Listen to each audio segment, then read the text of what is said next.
Tatlong pangalan. Tatlong blankong espasyo sa isang online application form. Reyes, Ricardo M. Reyes, Ramon M. Reyes, Rosario M. Nanginginay ang kamay ni Marichel habang tinitipa ang mga letra sa luma niyang computer. Sa katahimikan ng gabi, tanging ang tunog lang ng keyboard at ang mahihinang hilik mula sa maliit na kwarto ang kanyang naririnig. Isang butilang pawis ang pumata mula sa kanyang dumampi sa espasyo kung saan nakasulat ang pangalan ng institusyong nagbibigay ng pag-asa. The Elena de la Vega Foundation Scholarship Program. De la Vega. Isang pangalan na 6 na taon na niyang pilit na kinakalimutan. Isang pangalan na dahilan ng kanyang pagtakbo, pagtatago, at tahimik na pagtangis sa gabi. At ngayon, ito rin ang pangalang maaring maging katubusan ng lahat ng kanyang sakripisyo. Napayuko siya at napapikit ng mariin. Para sa kanila, Mari. Gawin moto para sa kanila. Dahan-dahan siyang tumayo at sumilip sa nakabukas na pintong kwarto. Doon, sa ilalim ng malamlam na ilaw ng lamsyada, mahimbing na natutulog ang kanyang tatlong kayamanan. Si Rick, ang panganay kahit ilang minuto lang ang pagitan.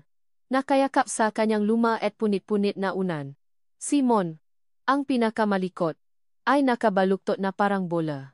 At si Rosie, ang kanyang kaisa-isang prinsesa, ay may munting ngiti sa labi. Tila nananaginip ng maganda. Sila ang kanyang mundo, ang kanyang lakas, ang kanyang kahinaan. At habang tinititigan niya ang munting anghel, hindi niya maiwasang makita ang aninong ngang isang lalaking dapat ay kasama nila ngayon. Ang matangos na ilong ni Rick, ang matigas na panganimon. At higit sa lahat, ang mga mata ni Rosie, mga matang kapak tumiti sa kanya ay parang salamin ng nakaraang pilit niyang tinatalikuran. Ang mga mata ni Rafael de la Vega biglang kumidlat sa labas, sinundan ng isang malakas na kulok. Napatalon si Marichel sa gulat, at ang puso niya ay nagsimulang kumabo ng mabilis. Ang ulan. Palaging ang ulan ang nakpapaalala sa kanyang gabing iyon. 6 na taon na ang nakalipas.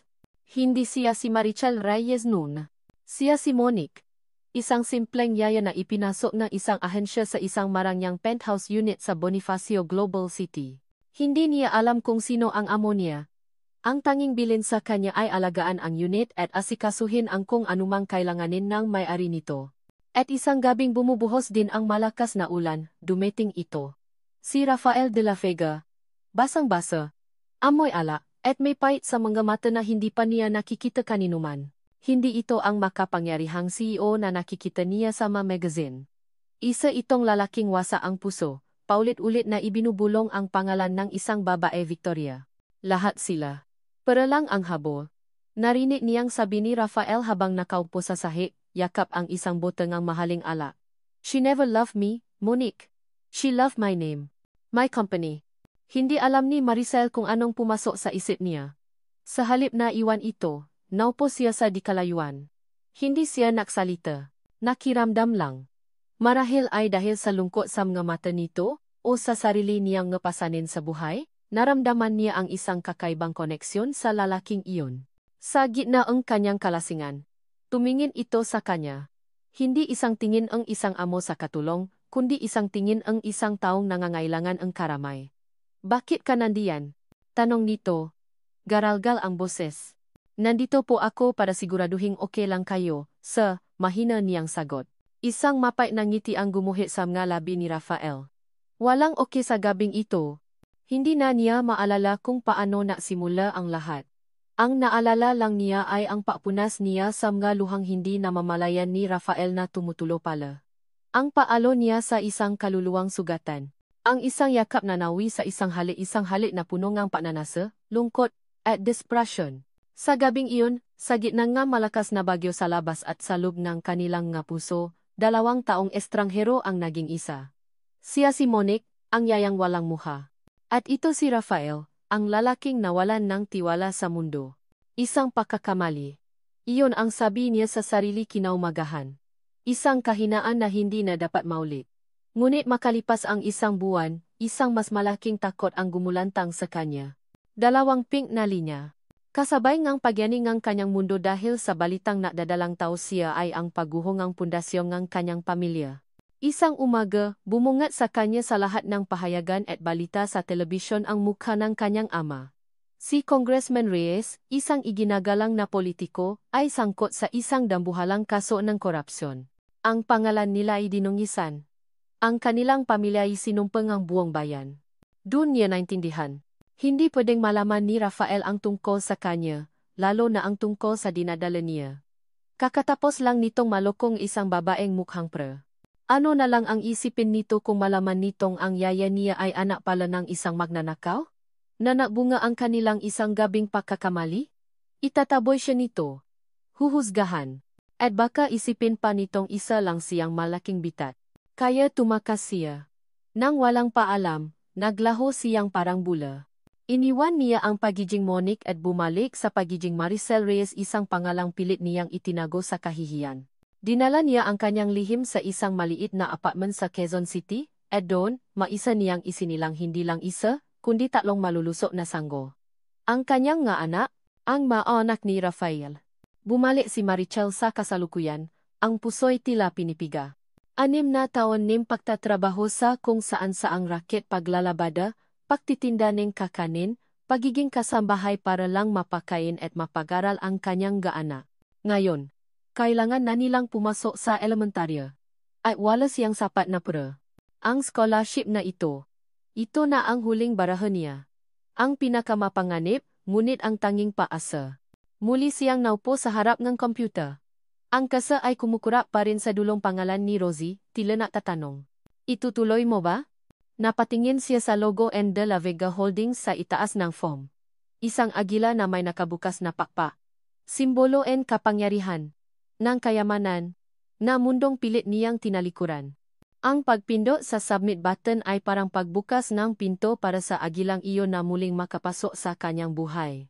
Ngunit nang muli niyang marinig ang mahinang peubo ni Rosie mula sa silid, nawala ang lahat ng kanyang pealinlangan. Hindi ito tungkol sa kanya. Hindi na. Tungkol na ito sa kinabukasan ng kanyang ga-anak. Huminga siya ng malalim, ipinikit ang mata, at buong lakas na pinindot ang mouse. Click. Ilang segundo ay nakabibinging katahimikan. Isang loading icon ang umikot sa screen. At pagkatapos, lumabas ang isang mensahe. Application received. Please wait for a notification from the Office of the CEO. Nanlaki ang mata ni Marichel. Hindi HR Department. Hindi Foundation Committee. Office of the CEO. Bigla siyang nanlamig. Napakagat siya sa kanyang labi upang pigilan ang isang hikbi. Ang kamay na ipinindot niya sa mouse ay nanatiling nakapatong doon, ngayon ay nangingini na hindi sa kaba, kundi sa purong takot. Ano ang kanyang ginawa? Ang mundo ni Rafael de la Vega ay gawa sa salamin, bakal, at katahimikan.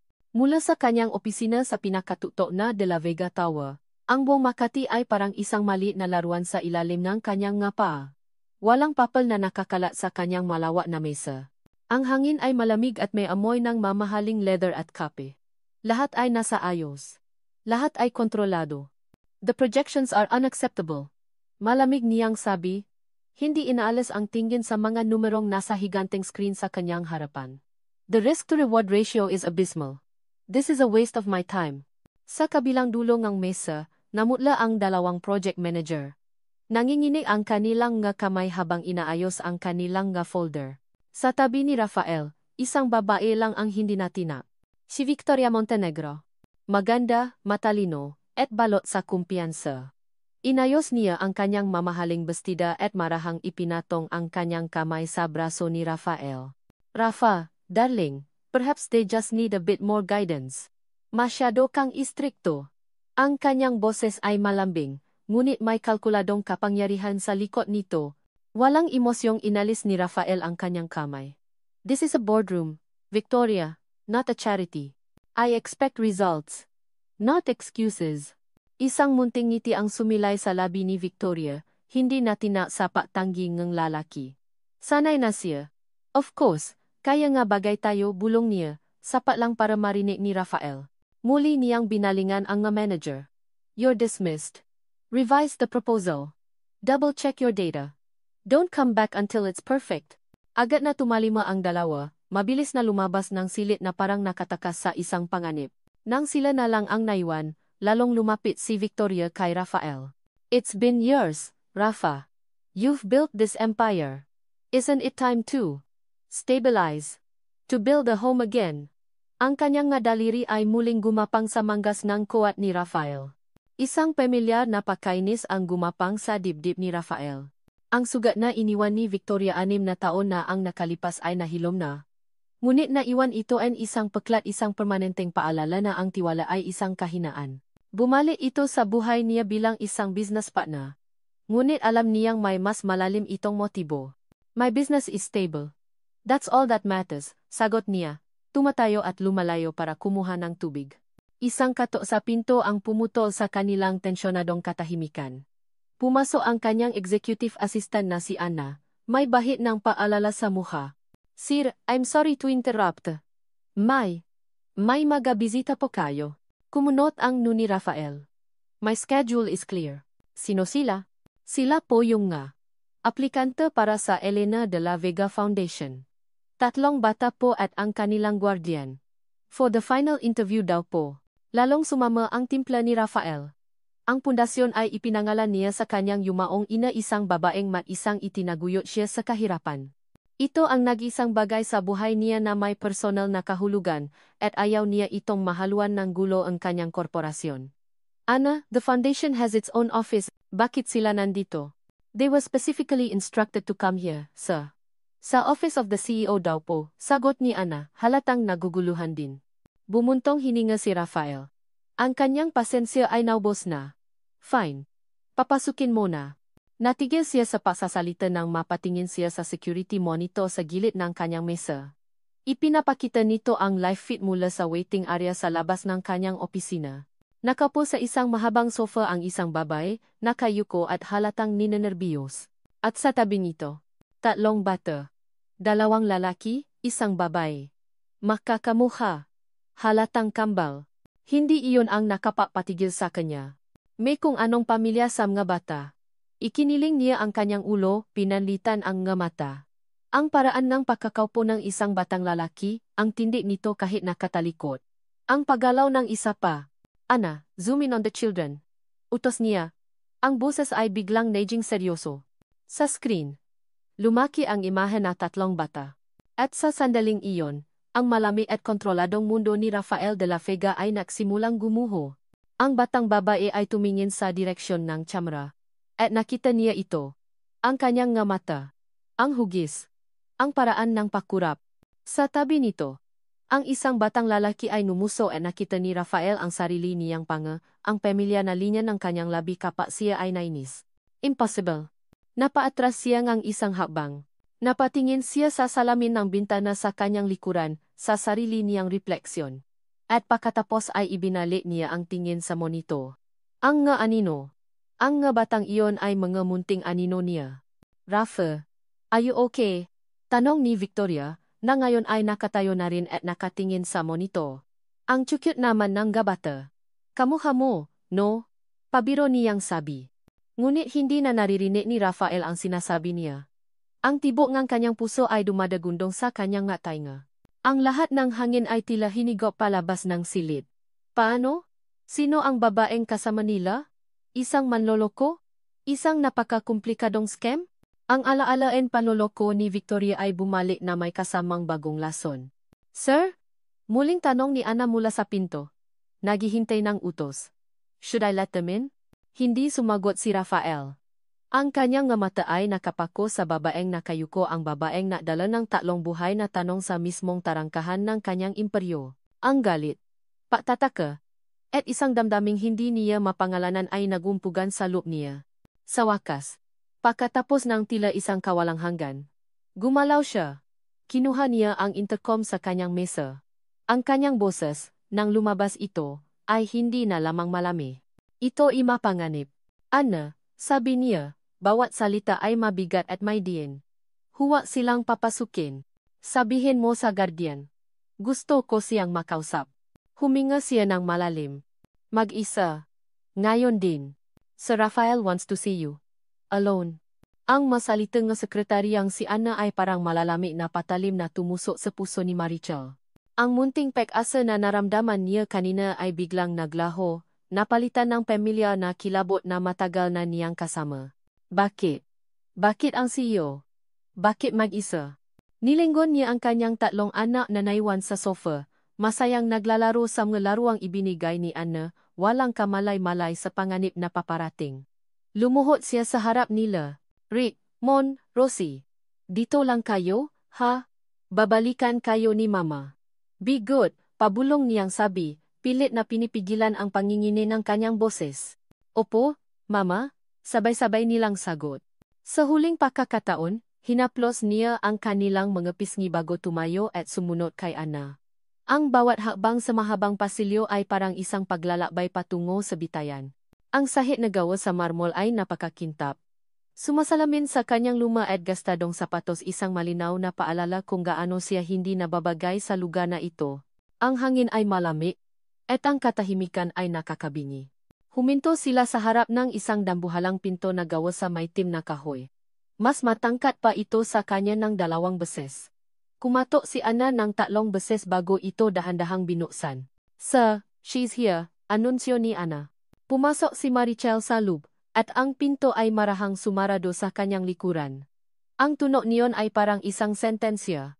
Ang opisina ay napakalawak at napakalami. Ang isang pada ay bumbong gawa sa salamin.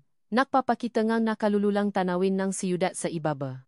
Simple lang ang magamit, ngunit lahat ay mukhang mamahalin. Sa gitna ng lahat ng ito, nakatayo ang isang lalaki. Nakatalikod ito sa kanya, nakatingin sa labas ng bintana, ang mga kamay ay nasa bulsa ng kanyang itim na pantalon. Si Rafael. 6 na taon. 6 na taon niyang inilarawan sa isip ang pakikitang ito, ngunit wala sa kanyang nga imahinasyon ang nakapahanda sa kanya para sa bigat ng sandaling ito. Hindi siya makahinga. Hindi siya makagalaw. Dahan-dahan itong humarap. Ang nga mata nito ay dumaan sa kanya, malami at walang anumang emosyon, walang bahid ng pagkakilala. Para sa kanya, isa lang siyang estranghero. Isang abala sa kanyang abalang araw. Ikaw ba ang gwardiyan? Tanong ni Rafael, ang boses niya ay kasing lamig ng hangin sa silid. Tumango lang si Marichel, hindi magawang maksalita. Ang dila niya ay parang nakatali. Ikinumpas ni Rafael ang kanyang kamay patungo sa isang malaking monitor sa gilid. Doon, nakita ni Marichel ang kanyang nga anak, malinaw, nagtatawanan. Napahawa siya sa kanyang dibdib, sila ba ang mga aplikante? Opo, sir. Sa wakas ay naibulong niya. Naglakad si Rafael palapit sa kanya.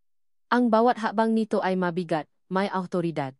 Huminto ito ilang talampakan mula sa kanya, at ang magamata nito itila sinusuri ang bawat piraso ng kanyang pagkatao. Sino ang ama nila? Diretsong tanong nito. Ang tanong na iyon. Ang tanong na kinatatakutan niya sa loob ng 6 na taon. Nanuyo ang kanyang lalamunan.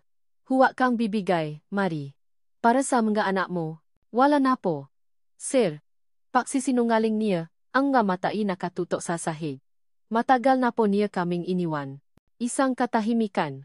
Isang mahaba at nakakabinging katahimikan. At pagkatapos, narinig niya ang isang mahinang tunog, isang tawa. Ngunit hindi ito masayang tawa. Ito'y isang tawang puno ng pangungutya. Talaga? Sabi ni Rafael, ang boses ay may bahid na ngang panganib. Lumapit pa ito. Huwag mo akong gawing tanga, miss. Ano nga ulit ang pangalan mo? Hindi siya nakasagot. Hindi mahalaga, pagpapatuloy nito. Lumakad ito patungo sa salaming bintana at tinuro ang sarili nitong refleksyon. Nakikita mo ba to? Binalik nito ang tingin sa monito. Tingnan mo ang nga anak mo. Tingnan mong mabuti. Napilitan si Marichel na tumingin.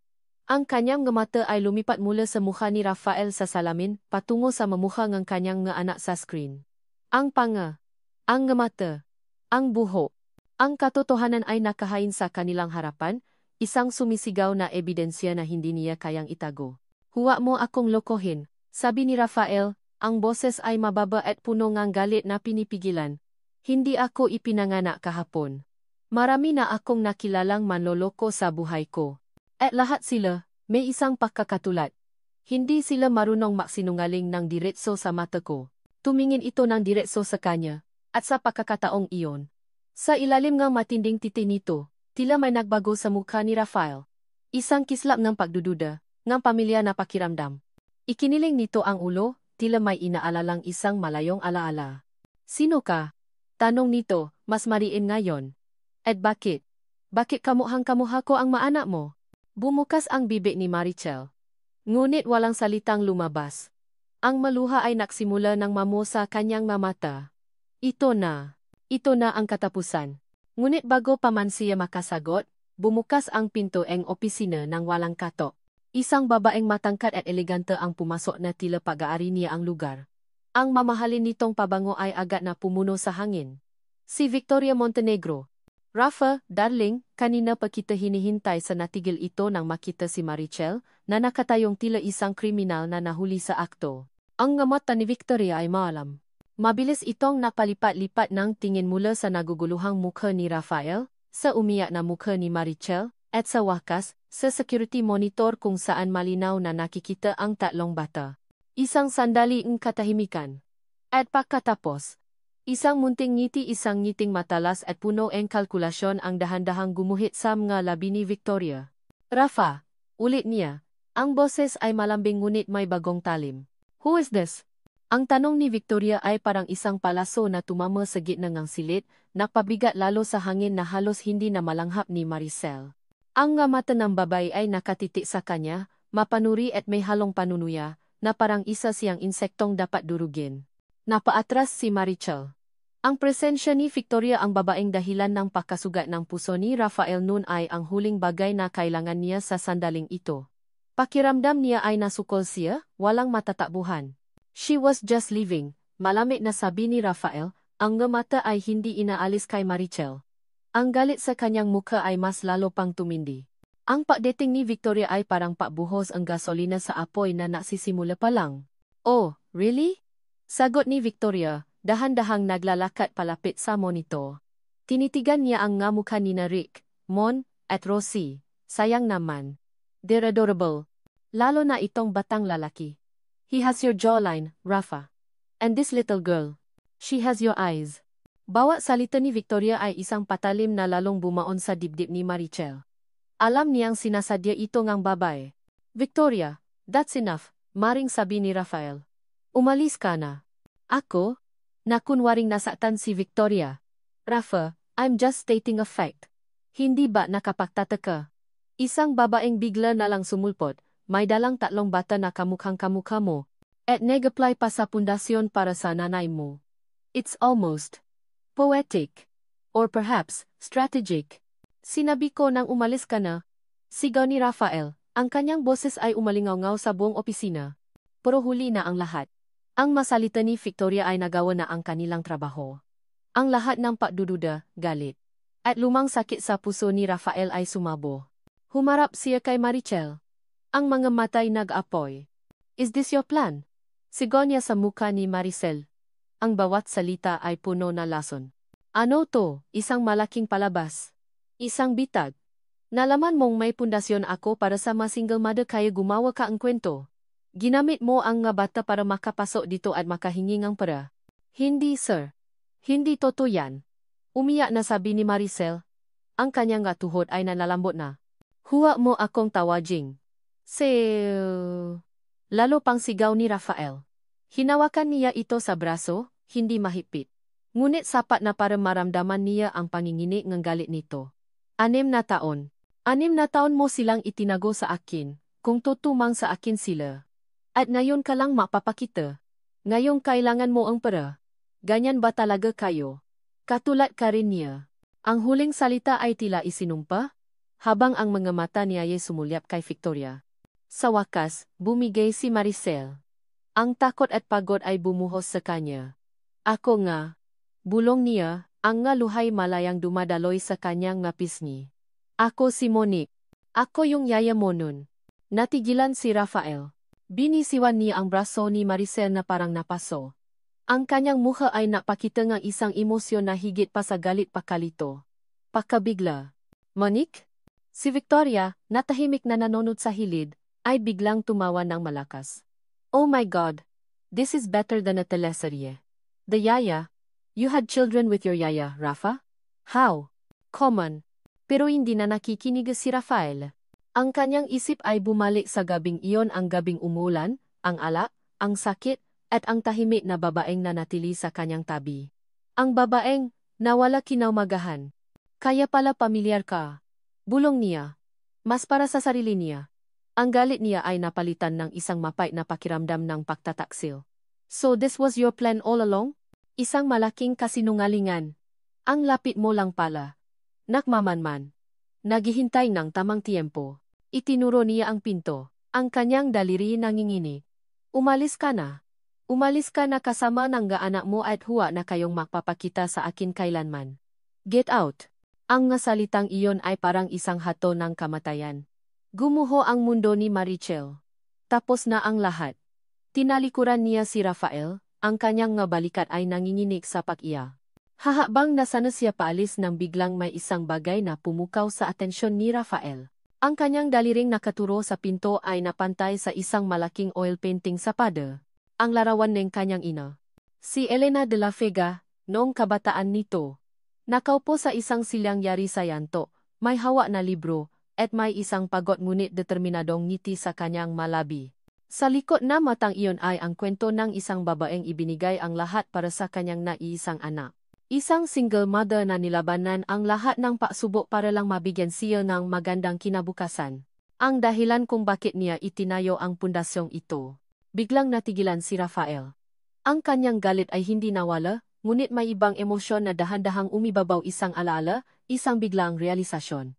Muli niyang tiningnan si Marichel, isang babaeng nakatalikod. Wasa. Umiya. Ngunit ang buong postura ay sumisigang ngang paalala para sa mga anak na naghihintay sa labas. Nakita niya ang pagod sa mabalikat nito. Ang determinasyon sa kabilang ng takot.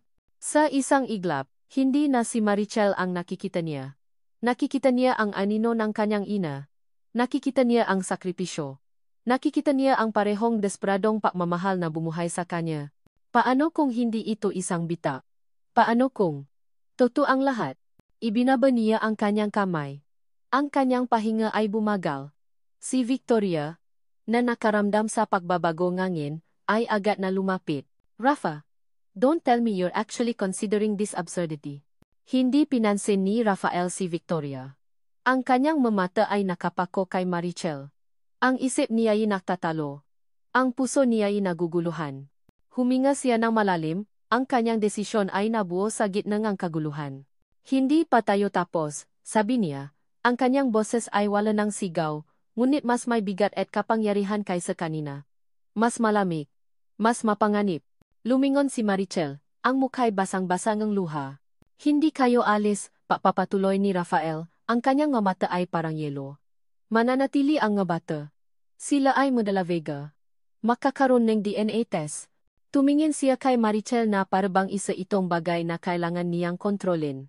Pero ikaw, susundin mo ang lahat ng sasabihin ko.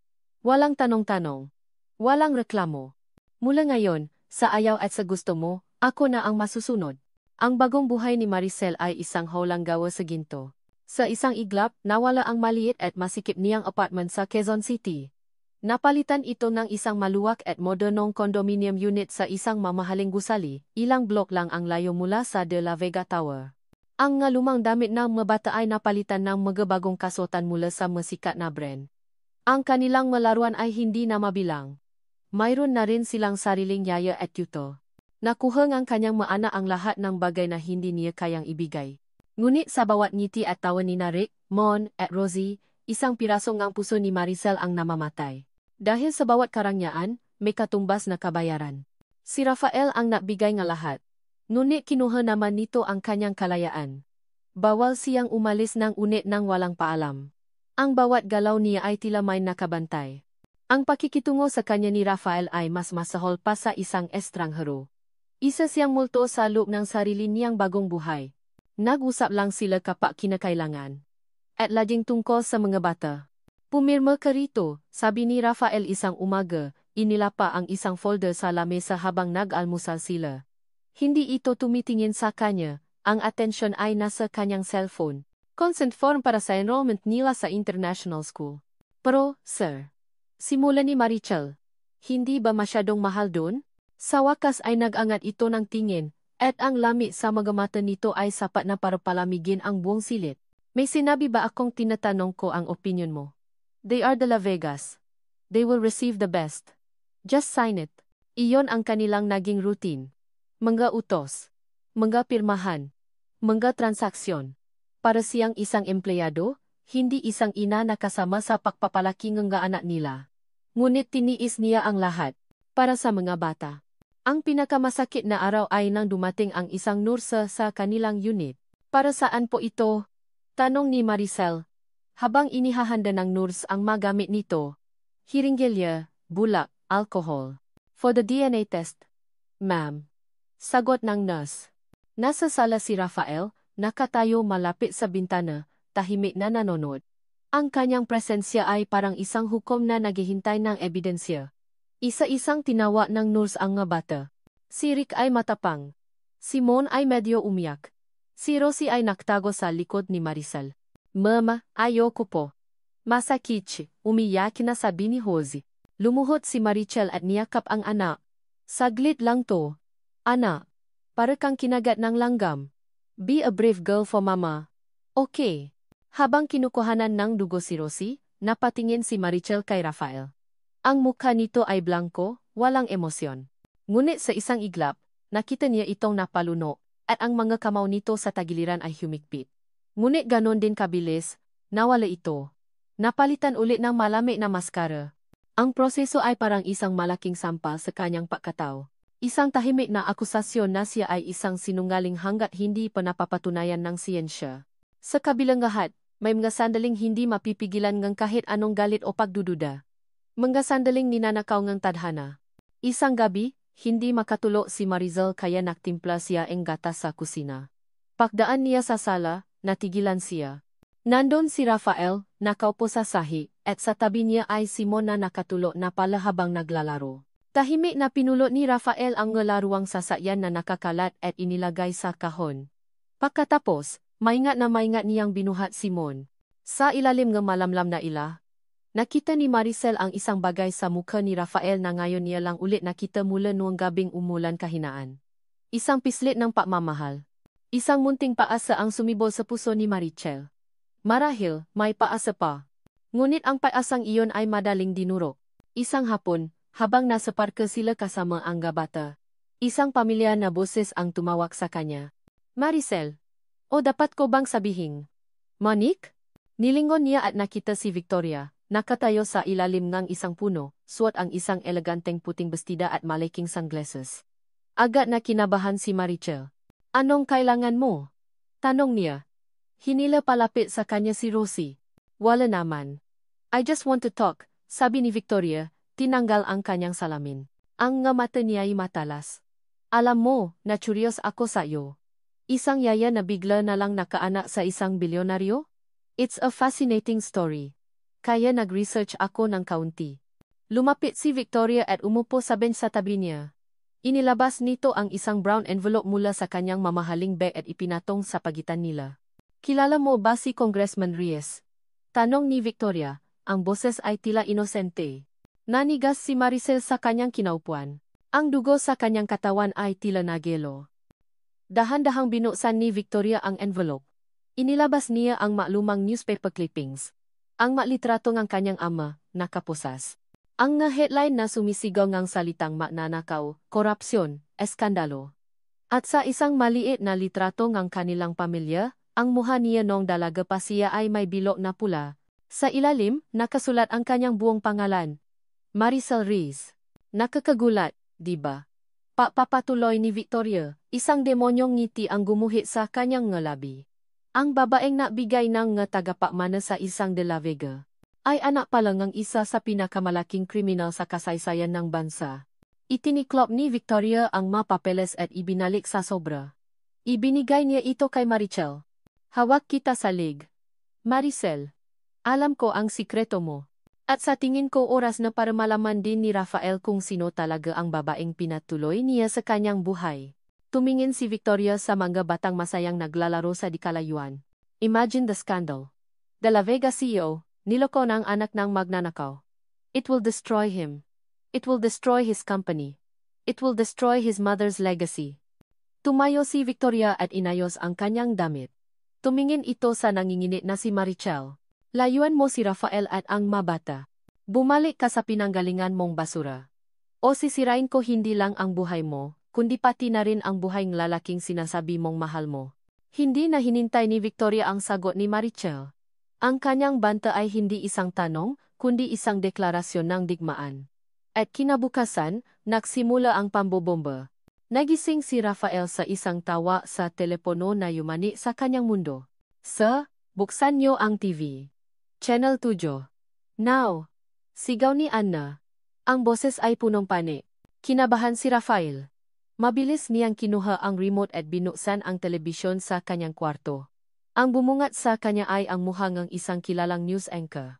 At sa liko nito, isa malaking larawan ang litrato niya katabi ang isang lumang litrato ni Maricel mula sa mga newspaper clippings.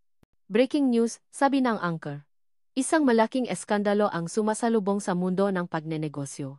Ang tinitinggalang CEO ng De La Vega Holdings na si Rafael De La Vega, di umano'y may 3 anak sa isang babaeng anak pala ng nasirang Congressman Antonio Reyes, na nasangkot sa isa sa pinakamalaking kasong korupsyon sa bansa. Nabitawan ni Rafael ang remote. Ang nga salita ay parang nasunto sa kanyang sikmura. Anak ni Congressman Reyes? Ang kanyang cellphone ay nagsimulang ma-ring ng walang tigil. Mga tawa mula sa board members, sa kanyang abogado, sa mga kasosyo sa negosyo. Ngunit hindi niya ito pinansin. Lumabas siya ng kwarto at naglakad papuntang sala. Nandun si Marichel, nakatayo sa gitna, nakatingin din sa telebisyon, ang muka ay putlang-putla at basang-basang ng luha. Toto ba to? Tanong ni Rafael. Ang boses ay mahina ngunit puno ng bigat. Tumango lang si Marichel, hindi makatingin sa kanya. Bakit? Bakit hindi mo sinabi? Natakot po ako. Higbi ni Marichel. Alam kong huhusgahan niyo ako. Naisipin niyong katulad din ako ng pamilya ko. Isang mapait na tawa ang kumawala kay Rafael. At ano sa tingin mo ang isipin ko ngayon, Marichel? Sinungaling ka. Mula sa pangalan mo hanggang sa pagkatao mo, lahat kasinungalingan. Ang sakit ng pagtataksil ay bumalik, mas matindi, mas malala. Ang kanyang mundo na maingat niyang inayos at pinrotektahan ay gumuho sa isang iglap. Sa labas ng gusali, nagsimula ng magdatingan ang mga media van. Ang kanyang pangalan, ang pangalan ng kanyang ina, ang pundasyon, ang kanyang kumpanya lahat ay nadungisan. Sa loob ng sumunod na 2 oras, ang De La Vega Holdings ay naging sentro ng isang media firestorm. Ang stock market, na sensitibo sa anumang uri ng eskandalo, ay nag-react kaagad. Ang presyo ng shares ng kanilang kumpanya ay bumaksa ng husto. Isang emergency board meeting ang ipinatawag. This is a disaster, Rafael. Sigaw ng isang matandang board member sa conference call. Our investors are pulling out. Ang reputasyon na iningatan natin ng ilang dekada ay nasisira. Kailangan mong ayusin to. You have to step down, at least temporarily, to control the damage. Habang nangyayari ang lahat ng kaguluhan, isang motorcycle courier ang dumating, may dalang isang selyadong brown envelope para kay Rafael. Sa gitna ng sigawan at akusasyon, binuksan niya ito. Sa loob, isang pirasong papel. Puno nga numero at scientific terms. Ngunit isang linya lang ang mahalaga. Probability of paternity. 99.999%. Natigilan si Rafael. Hawak niya sa kanyang magkamay ang katotohanang hindi kayang pasinungalingan ng kahit anong eskandalo. Sila ay kanyang nga anak. Totoo ang lahat. Ang babaeng nagsinungaling sa kanya tungkol sa kanyang pagkatao ay nagsabi naman ng totoo tungkol sa pinakamahalagang bagay. Ang kanyang galit ay hindi nawala. Ngunit ito'y nahaluan ng isang matinding pagkalito.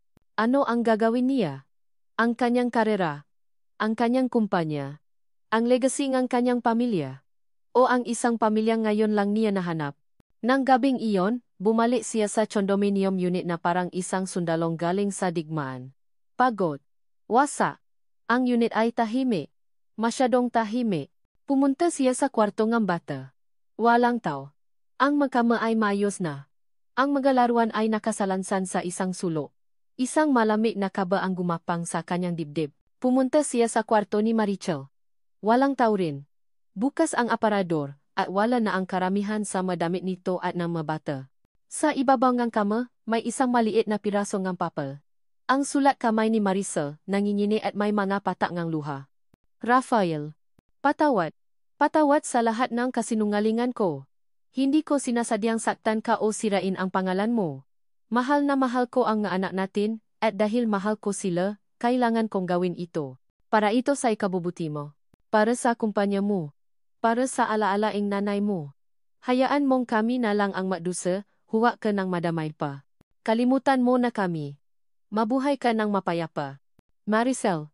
Naloko ni Rafael ang papel sa kanyang kamay. Isang emosyon na mas malakas pa sa galit at pagkalito ang biglang bumuhos sa kanya. Isang pakiramdam ngang kawalan. Isang pakiramdam na may ninakaw sa kanya na hindi kayang bilhin ng kahit anong pera. Lumabas siya sa balkonahe at tumingin sa siyudad. Ang nga ilaw nga gusali ay kumukutitap, ngunit para sa kanya, ang buong mundo ay nakdilim. Naalala niya ang ngiti ni Rosie. Ang pagiging seryoso ni Re. Ang kakulitan ni Mon. Naalala niya ang pag-alala sa mga mata ni Marichel. Ang sakripisyo. Naalala niya ang kanyang ina. Ginawa niya ang lahat para protektahan sila, tulad ng ginawa ng nanay ko para sa akin. Sa sandaling iyon, naging malinaw ang lahat. Kinuha niya ang kanyang cellphone at tinawagan si Anna. Anna, sabi niya, ang kanyang boses ay kalmado ngunit may bakal na determination. Magpatawag kang ng press conference. Sa lobi ng De La Vega Tower. Bukas ng umaga. Pero, gawin mo na lang. Ngayon din. Kinabukasan humarap si Rafael sa dagat ng mga reporter at nakikislapang kamera. Ang lobi ng kanyang gusali ay puno nga taong uhaw sa dugo. Uhaw sa eskandalo. Ang bawat tanong ay parang isang bala. Mr. De La Vega, is it true? May anak ka sa labas. Anak ba talaga siya in corrupt na si Congressman Reyes? Mr. De La Vega, is it true? Are you stepping down? Huminga ng malalim si Rafael. Tumingin siya ng diretso sa isang kamera. Na parabang kinakausap niya ang isang taong wala doon. Memga gusto lang po akong linawin, simula niya. Ang kanyang boses ay malinaw at matatag, pinatahimik ang buong silid. Una sa lahat, ang bawat estasyon NG Bus ay mayroong kwento NG Pagalis at paghihintay. Para kay Maricel, ito ay kwento NG Pagtakas. Nasa isang maingay at masikip na terminal sila sa Pasay. Si Rick at Mon ay nakatingin sa mga nadaraang bus, namamangha sa laki nga ito. Si Rosie naman ay mahipit na nakakapit sa laylayan ngang damit ni Marichel, ang mga mata ipunong pakalito. Mama? Saan po tayo pupunta? Tanong ni Rick, ang boses ay puno ang inosenteng pagtataka. Lumuhod si Maricel at hinaplos ang mukha ang anak. Pupunta tayo sa isang lugar na tahimik. Anak. Malayo dito. Pilit siyang ngumiti, ngunit ang kanyang puso ay dinudurog. Sa bawat bus na dumadaan, pakiramdam niya ay inilalayo niya ang nga anak niya sa kanilang ama, sa kanilang kinabukasan. Ngunit kailangan niyang gawin ito. Para kay Rafael. Habang naghihintay sila sa bus na patungong probinsya, pumasok sila sa isang maliit na karinderya sa loob ng terminal para kumain. May isang lumang telebisyon sa sulok. Nakatutok sa isang news channel. At doon, sa gitna ng ingay ngang makutsara tinidor, nakita ni Marichel ang pamilyar na mukha. Si Rafael. Nakatayo sa isang podium, napapaligiran ng reporter. Hinaan niyo po yan, sigaw nga isang lalaki sa may-ari ng karinderya. Presko nga De La Vega yan. Biglang tumahimik ang lahat. Ang atensyon ng bawat isa driver, pasahero, tindera ay napunta sa telebisyon. Naniga si Marichel sa kanyang upuan, ang hawa na tinapay ay hindi na magawang isubo. May magusto lang po akong linawin, sabi ni Rafael sa screen, ang kanyang boses ay umaalingaw-ngaw sa buong karinderya. Una sa lahat, may 3 anak ako. Ang kanilang mapangalan ay Ricardo, Ramon, at Rosario. Napasinghap si Maricel. Ipinakilala niya ang nga anak nila sa buong mundo. Pangalawa, pagpapatuloy ni Rafael, ang kanyang nga mata ay tila tumatago sa screen, tila hinahanap siya. Ang kanilang ina ay si Marichel Reyes. At anak nga siya ni Congressman Reyes. Ngunit hayaan ninyong linawin ko. Ang kasalanan ng ama ay hindi kasalanan ng anak. Isang babae sa kabilang mesa ang bumulong, naku. Ipagtatanggol pa. Ngunit hindi natinak si Rafael. Ang pundasyong itinayo ko, ang Elena de la Vega Foundation, ay ipinangalan ko sa aking ina. Isang single mother na ibinigay ang lahat para sa akin. Nagtrabaho siya bilang labandera. Mananahi. Tindera. Tiniis niya ang lahat ng panghuhusga para lang mabigyan ako ng marangal na buhay. At ang babaeng tinatawa ninyong anak ng magnanakaw. Huminto si Rafael at huminga ng malalim. Sa loob ng 6 na taon, maisa niyang itinaguyod ang 3 anak namin. Nagtrabaho siya ng marangal. Tiniis niya ang hirap. Hindi siya humingi ng tulong kaninuman, kahit sa akin. She is the strongest and most selfless woman I've ever known. Ang maluha ni Maricel ay nagsimula ng dumaloy. Ang nga tao sa karinderya ay natahimik. Nakikini. Ginawa niya ang lahat para protektahan sila, sabi ni Rafael, ang boses ay nagsimula ng mangini sa emosyon. Tulad ng ginawa ng nanay ko para sa akin. Nakamali ako. Nabula ako ngang galit at ng nakaraan. Hinusgahan ko siya. At sa harap ninyong lahat, gusto kong humingi ng tawad. Tumingin siya ng diretso sa kamera. Maricel, kung nasaan ka man, patawarin mo ako. Kasalanan ko ang lahat. Hindi ang pagkatao mo o ang nakaraan mo ang mahalaga. Ang mahalaga ay ikaw, at ang nga anak natin. At para sa huling tanong kung ako ba ay magre-resign. Tumingin si Rafael sa paligid, sama board members na marahil ay nanonood. Kung ang pagpili sa aking pamilya ay nanggangahulugang pagtalikod sa aking kumpanya, then I choose my family. Anytime. I would give all of this up in a heartbeat for them. Pagkatapos ng mga salitang iyon, tumalikod si Rafael at umalis sa podium, iniwan ang isang silid na puno nga tulalang mga reporter. Sa karinderya, si Maricel ay humahagulgol na. Hindi na niya ito kayang pigilan. Niyakap niya ang kanyang tatlong anak, na ngayon ay nakatingin na rin sa kanya na may pag-alala. Mama, why are you crying? Tanong ni Rosie. Masaya lang si Mama, anak, sabi niya sa gitnang nga hikbi. Biglang may pumasok na isang lalaki sa karinderya, humahangos at pawis na pawis. Ang kanyang mamahaling suot ay lukot na. Ang kanyang buhok ay magulo. Si Rafael. Nakatinginan sila. Ang buong mundo ay tila nawala. Tanging sila na lang dalawa. Dahan-dahan itong lumapit sa kanilang mesa. Ang mataw sa paligid ay nanonood, parang isang eksena sa pelikula. Lumuhod si Rafael sa maruming sahig, sa harap ni Maricel at ng kanilang mga anak. Sinabi sa akin ni Ana na mahili kang mapunta sa mga terminal kapag malungkot ka, sabi niya, ang boses ay paos. Mari, patawarin mo ako. Hindi makapagsalita si Maricel. Tumango lang siya habang patuloy na umiyak. Tumingin si Rafael sa kanyang tatlong anak, na ngayon ay takot na nakatingin sa kanya. Ngumiti siya, isang tunay at magili na ngiti. Rick, Mon, Rosie, ako ang papa ninyo. Hinawakan niya ang kamay ni Maricel. Umuwi na tayo. 6 na buwan ang lumipas. Ang setting ay hindi na isang marangyang condominium o isang masikip na apartment. Isa itong simpleng bahay na may hadin sa isang tahimik na subdivision. Si Rafael, na nakasuot lang t-shirt at shorts, ay tumatawa habang hinahabol ang kanyang tatlong anak sa damuhan. Hindi na siya ang CEO Galavega Holdings, ipinasa niya ang posisyon sa isang pinakakatiwalaang kasamahan para mag-focus sa pagiging chairman at, higit sa lahat, sa pagiging isang ama. Si Maricel ay nakaupo sa isang duyan, pinapanot sila, ang puso niya ay puno ng kapayapaan. Huminto sa paktakbo si Rosie at pumitas ng isang maliit na dilaw na bulaklak. Lumapit siya kay Rafael, na humihingal. Para sa iyo, Papa, sabi ni Rosie, inaabot ang bulaklak. Iyon ang unang pagkakataon. Ang unang pagkakataon na tinawa siyang papa ng isa sa kanila. Kinuha ni Rafael ang bulaklak na parang ito ang pinakamahalagang yaman sa mundo. Binuhat niya si Rosie. At tinawa din sina Rick at Mon. Niyakap niya silang tatlo ng mahigpit. Mula sa kinaupuan niya, natama ang mga mata nila ni Maricel. Ngumiti si Rafael sa kanya, isang ngiti na puno ng pasasalamat, pagsisisi, at higit sa lahat, pagmamahal na buo at walang pag-aalinlangan. Hindi perpekto ang kanilang simula. Puno ito ang kasinungalingan, takot, at sakit. Ngunit sa wakas, sa ilalim ng sikat ng araw, sa gitna ng tawanan ng kanilang mga anak, natapwan nila ang kanilang tahanan. Natapwan nila ang kanilang pamilya. At dito natatapos ang makulay na kwento ng pag-ibig, sakripisyo.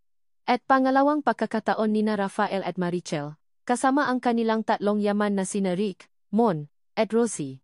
Mula sa kaibuturan ng aking puso, maraming salamat sa iyo, mahal naming tagapakinig. Salamat sa iyong pagsubaybay, sa iyong mga luha, sa iyong kilig, at sa bawat sandaling sinamahan mo sila sa kanilang paglalakbay. Habang isinusulat ko ang kwentong ito, ang tanging hangarin ko ay hindi lang gumawa ng isang ordinaryong kwento ng pag-ibig. Nais kong iparamdam sa inyo na sa likod ng bawat pagkakamali, mayroong puwang para sa pagbangon. Ang kwento nina Mari at Rafa ay isang paalala na ang tunay na pag-ibig ay hindi perpekto. Ito ay nasusubo sa gitna ng pagsubok, pinapatatang ang pagpapatawad at binubuo muli ng may paasa. Ito ay isang salamin na ang pamilya ay hindi laging nagsisimula sa isang perpektong paraan, ngunit ang mahalaga ay kung paano ito natatapos ng buo, masaya, at may pagmamahal. Ngayon, nais ko namang marinig ang iyong saloobin. Anong aral ang pinakapumata sa iyong puso? Saang bahagi ka pinakanaantik o kinilig? Ibahagi mo naman ang iyong nga naisip sa comment section sa ibaba. Ang bawat salita mula sa iyo ay mahalaga. Muli, ang aking taos-pusong pasasalamat. Hanggang sa ating susunod na kwentuhan.